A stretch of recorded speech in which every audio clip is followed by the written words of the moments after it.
आज आपण पौष्टिक पालकचे पराठे बनवणार आहोत। पालकमध्ये मोठ्या प्रमाणात vitamin A, C, B, E हे असतं।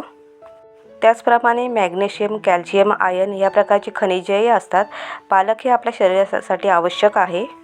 तर आपण रेसिपीला सुरुवात करूया। इथे मी अर्धी जुडी पालक घेतलेला आहे।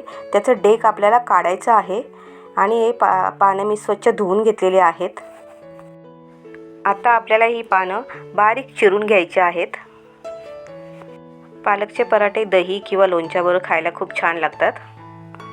तुम्हाला व्हिडिओ आवडली तर चॅनलला लाईक, सबस्क्राईब आणि शेअर नक्की करा। तर आता आपला पालक चिरून झालेला आहे।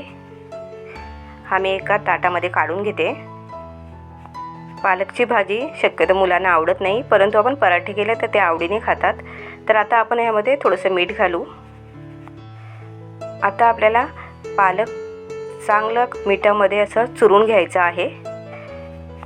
तर तुम्ही पाहू शकता पालकचं पाणी असं बाहेर आलेलं आहे। आता आपण यामध्ये घालणार आहोत एक चमचा ओवा, 2 चमचे तीळ आणि इथे मी 2 मिरच्या, थोडंसं आलं आणि 8 पाकळ्या लसूण घेतलेला आहे। हे थोडं मिक्सरला फिरवून घेतलं।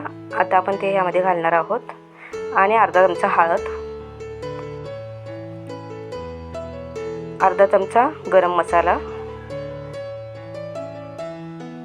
अर्धा चमचा मिरची पावडर आणि थोडंसं हिंग। हे मी ज्वारीचं पीठ घेतलेलं आहे। 1 कप पीठ आहे, तर आपण यात अर्धं घालून घेऊ आणि त्याचबरोबर अर्धी वाटी बेसन।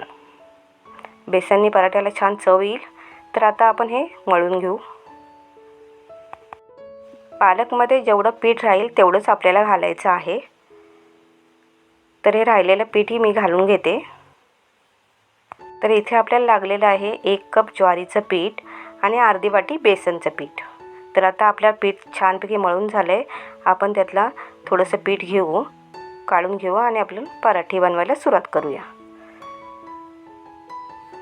पहिल्यांदा हाताने छोटीशी पोळी बनवून घेतले।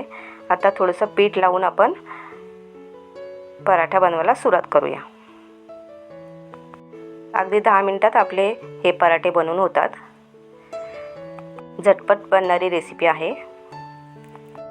किती पातळ ठेवायचं ते आपल्यावर आहे। आता आपला पराठा बनवून झालेला आहे। आता अगदी गोल शेप येण्यासाठी काहीतरी असं झाकण घ्यायचं आणि त्याने आपण थोडंसं कट करू आणि राहिलेलं साईडचं एक कडा काढून घेऊ। आता पाहू शकता किती छान बनलंय। आता वर असं तीळ टाकून घेऊ म्हणजे पराठे आपले छान दिसतील। थोडंसं तीळ टाकल्यानंतर फिरून घ्यायचं लाटणं, म्हणजे ते चिपकले जातात। तर आपला तवाही गरम झालेला आहे।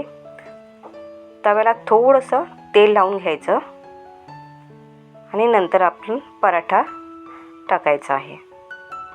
गॅसची फ्लेम स्लो ठेवलेली आहे। तर दुसऱ्या बाजूलाही आपण छानपैकी पराठा शिजून घेऊ। दोन्ही बाजूनी छानपैकी शिजून घ्यायचा आहे। दोन्ही बाजूने पराठा छान शिजला आहे। आता आपण वरून तेल लावू। दोन्ही साईडला आपल्याला तेल लावायचं आहे। दुसऱ्या बाजूलाही लावून घेऊ। तेल, तूप तुमच्या आवडीनुसार काही लावू शकता। तर मुलांच्या डब्यासाठी ही छान रेसिपी आहे। तर आता आपला पराठा झालेला आहे। याच पद्धतीने मी बाकी सर्व पराठे शिजून घेणार आहे। तर आता आपले पराठे बनवून झालेले आहेत। तर तुम्ही पौष्टिक पालक पराठा रेसिपी नक्की बनवा। थँक्यू।